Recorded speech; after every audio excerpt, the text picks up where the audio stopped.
ऐसा आइलैंड जहाँ इतना खजाना छिपा है कि पूरी दुनिया की गरीबी खत्म हो सकती है, लेकिन वहाँ बिछे ट्रैप्स इतने खतरनाक हैं कि आज तक कोई जिंदा लौट नहीं पाया। कहानी शुरू होती है इंडोनेशिया के एक सुनसान आइलैंड से, जहाँ गैंगस्टर्स की एक टीम किसी बड़ी खोज के बाद जश्न मना रही होती है। जंगल के अंदर उन्हें कुछ बेहद पुरानी और कीमती चीजें मिली हैं, जिनकी ब्लैक मार्केट में भारी कीमत मिल सकती है, और यही सोचकर वो सब खुश हैं। तभी उनमें से एक आदमी अकेले साइड में चला जाता है, लेकिन अचानक उसकी नजर जमीन पर पड़े एक अजीब से लोहे के मास्क पर पड़ती है। वो रुक जाता है, सोच में पड़ जाता है, क्योंकि ऐसा मास्क इस दौर का नहीं हो सकता। जिज्ञासा बढ़ती है और वो थोड़ा आगे बढ़ता है। कुछ ही दूरी पर उसे पत्थरों के बीच एक छोटी सी सुरंग दिखती है। बिना किसी को बताए वो अंदर घुस जाता है। उसे लगता है कि असली खजाना यहीं छिपा है और वो उसे अकेले ही हासिल करना चाहता है, लेकिन अंदर जाते ही उसकी सोच बदल जाती है। बाहर से छोटी दिखने वाली ये जगह अंदर से एक विशाल गुफा में बदल जाती है। अलग अलग चैम्बर्स, जैसे किसी ने इसे प्लान करके बनाया। वो एक कदम आगे बढ़ाता है और अचानक जमीन उसके नीचे से धंसने लगती है। उसे संभलने का मौका भी नहीं मिलता। उसका पैर नीचे फंस जाता है और उसकी चीख गुफा में गूंज जाती है।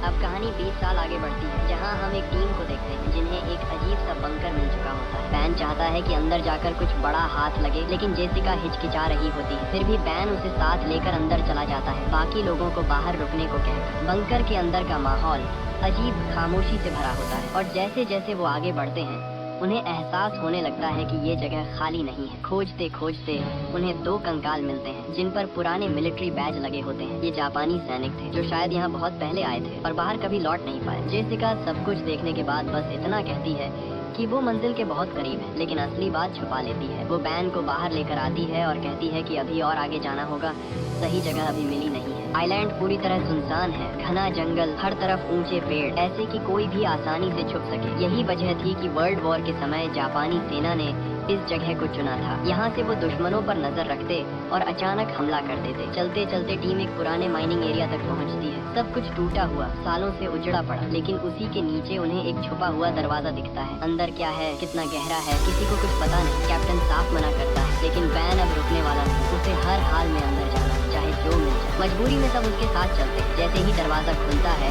और वो अंदर जाने को तैयार होते हैं, ऊपर से अचानक गोलियां चलने लगती हैं। सब कुछ सेकंड्स में बदल जाता है। अफरा तफरी मच जाती है। सब जान बचाने के लिए अंदर भागते हैं। कैप्टन के सोल्जर्स कवर दे रहे होते हैं, क्योंकि इस वक्त सबसे जरूरी है बैन और जेसिका को जिंदा रखना। तभी एक ग्रेनेड अंदर फेंका जाता है। धमाका इतना तेज होता है कि एंट्रेंस ही उड़ जाता है। एक सोल्जर बाकी लोगों को बचाते हुए वहीं दब जाता है। माइनिंग एरिया आधा ढह चुका होता है और अब सब अंदर फंस चुके हैं। सबसे बड़ा सवाल ये है, उनकी लोकेशन बाहर वालों को पता कैसे चले। कुछ देर बाद सब होश में आते हैं। चारों तरफ घायल लोग पड़े। एक सोल्जर आखिरी सांसें ले रहा होता है। माहौल भारी हो चुका और अब जवाब चाहिए। तभी बैन सच बताता है, सालों पहले उसके पिता भी इस आइलैंड पर आए थे। उनका मानना था कि यहाँ बेहिसाब खजाना छुपा है, लेकिन वो कभी उसे ढूंढ नहीं पाए। ये राज सिर्फ बैन और जेसिका जानते थे, और यही वजह थी कि वो यहाँ तक पहुँचे। अब साफ हो जाता है, बाहर वाले गैंगस्टर्स भी इसी खजाने के पीछे हैं। कैप्टन का गुस्सा फूट पड़ता है। उसे लगता है कि ये सब बैन की वजह से हुआ। एक आदमी की लालच में उसका सोल्जर मर गया। वो फैसला करता है कि अब वो यहाँ और नहीं रुकेगा, लेकिन अब जाना आसान नहीं है। वापसी का रास्ता पत्थरों के नीचे दब चुका है, और अब इस अंधेरे जाल से बाहर निकलने के लिए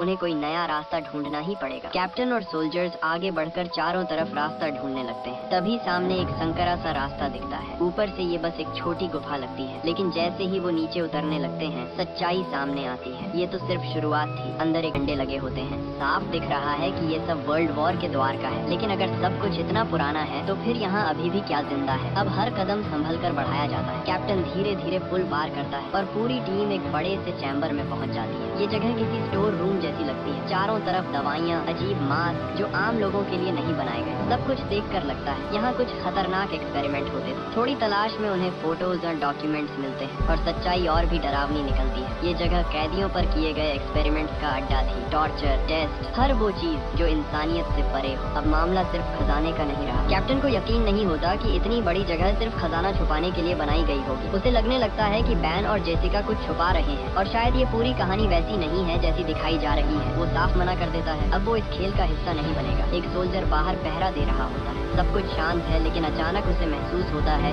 कि उसके ठीक पीछे कोई खड़ा है। वो धीरे से मुड़ता है और एक पल के लिए उसे एक अजीब सा इंसान दिखता है। चेहरे पर मास्क, हरकतें भी इंसानों जैसी नहीं, लेकिन अगली ही सेकंड वो गायब। अब ये साफ हो जाता है वो लोग यहाँ अकेले नहीं है। धीरे धीरे टीम के अंदर टेंशन बढ़ने लगती है। हर किसी के दिमाग में एक ही सवाल है, ये जगह असल में है क्या, और जिस खजाने के लिए वो यहाँ आए हैं वो सच भी है या बस एक कहानी। जेसिका अब बैन की तरफ देखती है, उसे इशारा करती है कि अब सच बताना पड़ेगा। बैन टालने की कोशिश करता है, लेकिन जेसिका खुद सब खोल देती है। वो बताती है कि ये कोई माइनिंग एरिया नहीं था, ये पहले एक हॉस्पिटल था जिस पर बाद में जापानी सेना ने कब्जा कर लिया। फिर इसे एक सीक्रेट लैब में बदल दिया गया जहाँ दुश्मन सैनिकों पर एक्सपेरिमेंट होते थे, ऐसे एक्सपेरिमेंट जिनमें इंसान को बदलने की कोशिश की जाती थी, उसे किसी और चीज में, किसी और के कंट्रोल में। जो डॉक्यूमेंट्स और फोटो उन्हें मिले थे वो इसी सच्चाई का सबूत है। अब बात आती है खजाने की, जिस पर कैप्टन को अभी भी भरोसा नहीं, कोई पक्का सबूत नहीं है। जेसिका भी मानती है कि पूरी जानकारी उनके पास नहीं, लेकिन उसे यकीन है कि खजाना यहीं कहीं छुपा है। खजाने का नाम सुनते ही कुछ सोल्जर्स के चेहरे बदल जाते हैं। डर के साथ अब लालच भी आ गया है। वो सवाल पूछने लगते हैं, कितना गोल्ड है, कहाँ है, क्या सच में मिल सकता है। कैप्टन ये सब देख रहा होता है और उसे ये बिल्कुल पसंद नहीं आता। टीम बिखर रही है और वजह सिर्फ लालच है। इसी बीच उनका एक सोल्जर बुरी तरह घायल पड़ा होता है, उसकी हालत लगातार बिगड़ रही है। सबको समझ आ रहा है वक्त बहुत कम है। कैप्टन साफ कह देता है अब और अंदर जाने का कोई मतलब नहीं,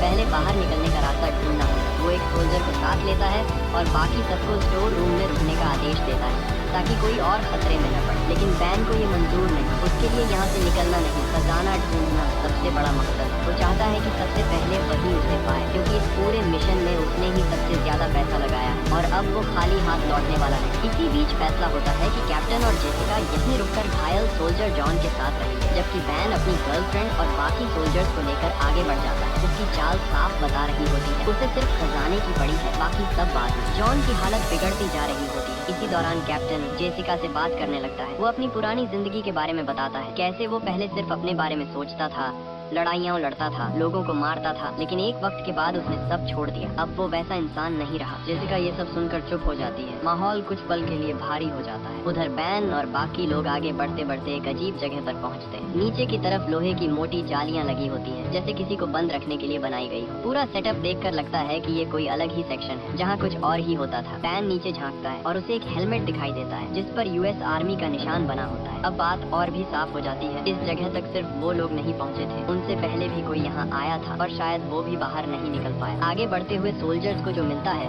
उससे सारी तस्वीर साफ होने लगती है। हर तरफ एक्सपेरिमेंट का सामान पड़ा होता है, मशीनें, टेबल, साफ दिख रहा है कि यहाँ इंसानों पर ही टेस्ट किए जाते थे। जेसिका जो कह रही थी वो झूठ नहीं था, ये जगह कैदियों के लिए नरक रही होगी। थोड़ा और आगे बड़े बड़े जार्स दिखाई देते हैं, अंदर कटे हुए बॉडी पार्ट्स इतने भयानक कि देखकर किसी का भी दिल दहल जाए। कुछ सोल्जर्स नजर तक नहीं टिकाते, लेकिन बैन रुकता नहीं। वो अपनी गर्लफ्रेंड के साथ और अंदर घुसता जाता है। डर उसके लिए मायने नहीं रखता, उसे सिर्फ खजाना चाहिए।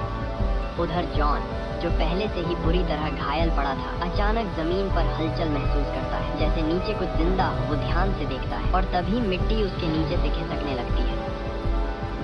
उसे समझ भी नहीं आता और वो धीरे धीरे जमीन के अंदर धंसने लगता है, ठीक उसी तरह जैसे शुरुआत में वो गैंगस्टर गायब हुआ था। कैप्टन और जेसिका ये देखते ही दौड़ पड़ते हैं। वो उसी जगह पर मिट्टी खोदने लगते हैं जितनी तेजी से हो सके। किसी तरह अंदर पहुंचते हैं, लेकिन तब तक देर हो चुकी होती है। जॉन मर चुका होता है, उसका शरीर अजीब तरीके से गल रहा होता है, जैसे किसी तेज केमिकल ने उसे जला दिया। और जब वो आसपास देखते हैं तो सन्न रह जाते हैं। चारों तरफ इंसानों के कंकाल पड़े होते हैं। अब ये साफ है इस गुफा में कुछ है जो लोगों को खींचता है, मारता है और उन्हें इस हालत में छोड़ देता है। कैप्टन और जेसिका अभी खुद को संभाल ही रहे होते हैं कि अचानक पीछे से उन पर हमला हो जाता है। किसी ने उन्हें जोर से मारा और दोनों वहीं बेहोश गिर जाते हैं। कैप्टन और जेसिका होश में आते हैं और अपने सामने एक मास्क पहने आदमी को खड़ा पाते हैं। उसके हाथ में हथियार होता है और वो खुद को वर्ल्ड वॉर 2 का जापानी सोल्जर बताता है। वो अभी भी उसी जंग में जी रहा है। वो कहता है कि जापान जीत चुका है, पूरी दुनिया पर उनका राज है और लड़ाई अभी भी चल रही है। वो सालों से यही है, बाहर कभी गया ही नहीं। कैप्टन और बहुत पहले खत्म हो चुकी है, जापान हार चुका है। वो सोल्जर मानने को तैयार नहीं होता। तब जेसिका उसे अपने डिवाइस पर वीडियोस दिखाती है, सरेंडर के फुटेज, असली सबूत। धीरे धीरे उसकी आंखों से भ्रम टूटने लगता है। उसे एहसास होता है अगर ये सच पहले पता होता तो शायद वो अपने साथी को बचा सकता था जो अब मर चुका है। वो टूट जाता है, घुटनों पर गिर जाता है। कैप्टन सावधानी से उसका हथियार नीचे रख देता है क्योंकि अब भी उस पर पूरी तरह भरोसा नहीं किया जा सकता। फिर वो उससे सवाल करते हैं ये सब कैसे हुआ, इतने साल वो जिंदा कैसे रहा।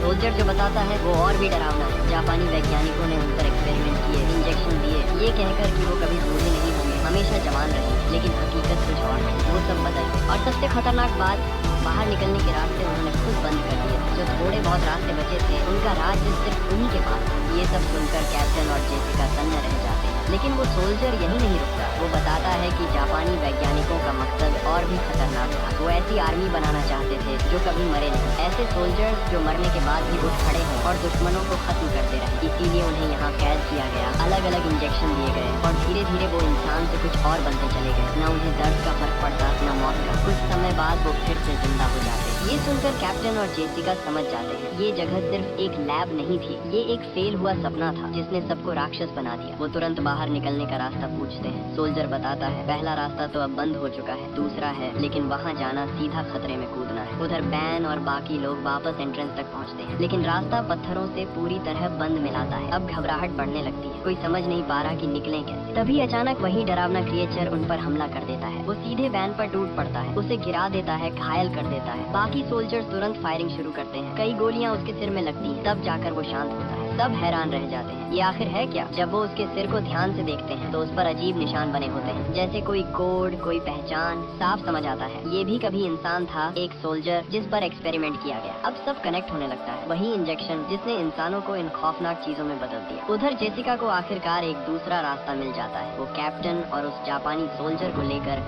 आगे बढ़ने लगती है। इधर बैन अपनी गर्लफ्रेंड और 2 सोल्जर्स के साथ एक और चैम्बर में पहुंचता है। ये जगह बाकी से भी ज्यादा डरावनी है। सामने एक बड़ा सा क्रिएचर बैठा होता है जिस पर और भी ज्यादा एक्सपेरिमेंट हुए लगते हैं, जैसे उसे और ताकतवर बनाने की कोशिश की गई। चारों तरफ एक्सपेरिमेंट का सामान फैला होता है। तलाश करते हुए बैन और उसकी गर्लफ्रेंड को एक ट्यूब मिलती है जिसके अंदर गोल्डन रंग का लिक्विड भरा होता है। अब उन्हें समझ आता है यही असली खजाना है, कोई सोना या हीरे नहीं, बल्कि ये लिक्विड जो इंसान को बदल देता है। बैन कुछ पल के लिए सोच में पड़ जाता है, लेकिन उसकी गर्लफ्रेंड तुरंत कहती है इसे साथ ले चलते हैं, ब्लैक मार्केट में इसकी कीमत बहुत होगी। वो ये नहीं सोचते कि ये चीज कितनी खतरनाक है। आखिरकार बैन फैसला लेता है और वो लिक्विड अपने पास रख लेता है। अब उसके हाथ में सिर्फ खजाना नहीं, एक तबाही है। आगे बढ़ते हुए उन्हें आखिर एक बड़ा दरवाजा मिलता है। उसे खोलते ही सामने एक और गुफा खुलती है और जैसे ही वो अंदर कदम रखते हैं सब कुछ बदल जाता है। सामने पूरी एक आर्मी खड़ी होती है, सैकड़ों नहीं उससे भी ज्यादा। सब एक जैसे, सड़े हुए शरीर, चेहरों पर मास्क और एकदम खामोश, जैसे किसी आदेश का इंतजार कर रहे हो। यही वो फाइनल सोल्जर्स थे जिनको बनाने का सपना देखा गया था। इमॉर्टल, बिना दर्द, बिना डर, बस मारने के लिए। लेकिन जैसे ही टीम वहाँ पहुँचती है वो सब जाग जाते हैं। अगले ही पल पूरी आर्मी उन पर टूट पड़ती है। घबराहट में बैन, उसकी गर्लफ्रेंड और बाकी सोल्जर्स पीछे भागते हैं। एक सोल्जर को वो क्रिएचर्स तलवारों से वहीं खत्म कर देते हैं, इतनी तेजी से कि किसी को समझने का मौका भी नहीं मिलता। किसी तरह बचते हुए वो लोग एक चैम्बर में घुसते हैं और नीचे की तरफ भागने लगते हैं। अब लड़ना नामुमकिन है, बस बचना है। भागते भागते वो उसी जगह पहुंचते हैं जहां हर तरफ कंकाल पड़े थे, वही डरावना हिस्सा जहां लोगों को खींचकर मारा जाता था। वहां उन्हें अपने उस घायल सोल्जर की लाश भी मिलती है जो अब सिर्फ एक खाली खोल बन चुका होता है। डर के बावजूद वो रुकते नहीं, आगे बढ़ते जाते हैं। रास्ते उन्हें घुमाते हुए फिर उसी जगह ले आते हैं जहाँ पहले हमला हुआ है। अब साफ हो जाता है पूरी जगह में वो आर्मी फैल चुकी, हर तरफ शिकार ढूंढ रही है। इसी बीच एक क्रिएचर बैन पर हमला कर देता है, उसे पूरी तरह घायल कर देता है। उसकी हालत बिगड़ने लगती है, उसकी गर्लफ्रेंड घबरा जाती है, उसे लगता है कि बैन मर जाए और उसी डर में वो फैसला लेती है जो सब कुछ बदल देता है। वो वही गोल्डन लिक्विड निकालती है और सीधे बैन के शरीर में इंजेक्ट कर देती है। उसे लगता है कि इससे बैन बच जाएगा, लेकिन वो नहीं जानती उसने क्या कर दिया। उधर इमॉर्टल सोल्जर्स उस जगह तक भी पहुंच जाते हैं जहां कैप्टन और जेसिका थे। दोनों किसी तरह भाग निकलते हैं, लेकिन वो जापानी सोल्जर जो पहले से ही बदल चुका था वहीं रुक जाता है। वो सरेंडर कर देता है, लेकिन उन क्रिएचर्स के लिए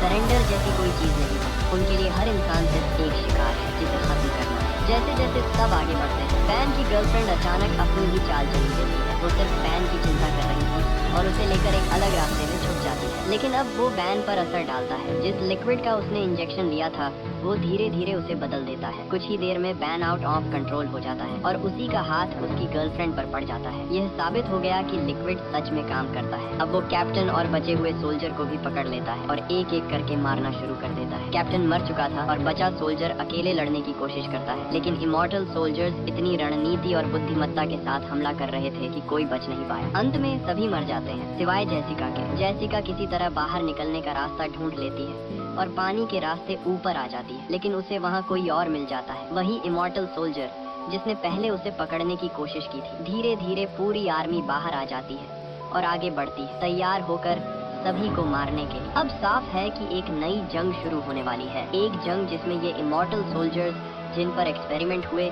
लोगों को चुन चुन कर खत्म करेंगे। और हमारी कहानी यहीं खतरे और रहस्य के साथ खत्म होती है। तो